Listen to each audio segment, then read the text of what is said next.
ایک شخص کی ویڈیو سوشل میڈیا پہ آئی کہ وہ کہہ رہا تھا کہ اگر ہم حضرت امیر معاویہ اور حضرت مولا علی کی جنگ کے دوران ہوتے تو ہم حضرت امیر معاویہ کے خلاف تلوار سونت لیتے۔ تجھے اور مجھے کیا حق پہنچتا ہے کہ ہم ان کی شان کے حوالے سے گفتگو کریں؟ ان کے آپس کے معاملات تھے۔ حضرت امیر معاویہ کی شان کیا ہے؟ حضرت مولا علی کی شان کیا ہے؟ تیری اور میری حیثیت نہیں ہے کہ ہم ان کی ذات کے حوالے سے انگلی اٹھائیں۔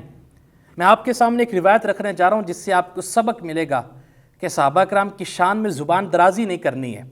حضرت ثمامہ بن عبداللہ روایت کرتے ہیں کہ حضرت انس بن مالک سے روایت ہے۔ حضرت انس بن مالک فرماتے ہیں ہم خراسان سے واپس تشریف لا رہے تھے، واپس آ رہے تھے، تو ہمارے ساتھ ایک ایسا شخص بھی تھا جو حضرت ابوبکر صدیق، حضرت عمر فاروق، حضرت عثمان غنی رضی اللہ تعالیٰ عنہم کی شان میں بکواسات کرتا تھا، نعوذ باللہ۔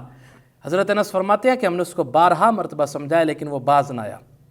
ایک دن ہم نے ایک جگہ پہ پڑاؤ کیا تو وہ قضائے حاجت کے لیے کہیں چلا گیا اور کافی دیر ہوگی واپس نہیں آیا، تو ہم نے اپنا ایک قاصد بھیجا کہ جا اس کا پتہ کر کے آ۔ قاصد جب واپس آیا تو دوڑ کے آ کے کہنے لگا اپنے ساتھی کا آ کے حال دیکھو۔ حضرت انس فرماتے جب ہم نے جا کے اس کو دیکھا تو شہد کی مکھیوں کا ایک چھتا اس کو چمٹا ہوا تھا اور اس کے جوڑوں بند جدا کر دیے گئے تھے، حتیٰ کہ وہ واصل جہنم ہو چکا تھا۔ اس لیے کہ صحابہ کرام کی ذات پہ بھونکنے والا اس دنیا میں بھی ذلیل ہوتا ہے، آخرت میں بھی ذلیل ہوتا ہے۔ ہر صحابی نبی جنتی جنتی، تیری اور میری کوئی اوقات نہیں، کوئی حیثیت نہیں ہے کہ ہم ان کی ذات کے حوالے سے انگلی اٹھائیں، ہم ان کی شان کے حوالے سے کوئی بات کریں۔ نہیں صاحبو، اگر ماں اور باپ آپس میں جھگڑا کریں تو نہ تو ہم ماں کی سائیڈ لے سکتے ہیں نہ باپ کی سائیڈ لے سکتے ہیں، نہ تو باپ کی طرف سے ہو کے ماں کو پیٹیں گے اور نہ ماں کی طرف سے ہو کے باپ کو گالیاں دیں گے، اس لیے کہ ان کے اپنے معاملات ہیں۔ تو وہ کتنی شانوں کے حامل ہیں اصحاب رسول صلی اللہ علیہ وسلم۔ تو تیرا اور میرے یہ جملے بولنا ہے کہ ہم ان کے خلاف تلوار سونت لیں گے، سراسر جہالت پہ مبنی ہے، اس کی کوئی حقیقت نہیں ہے۔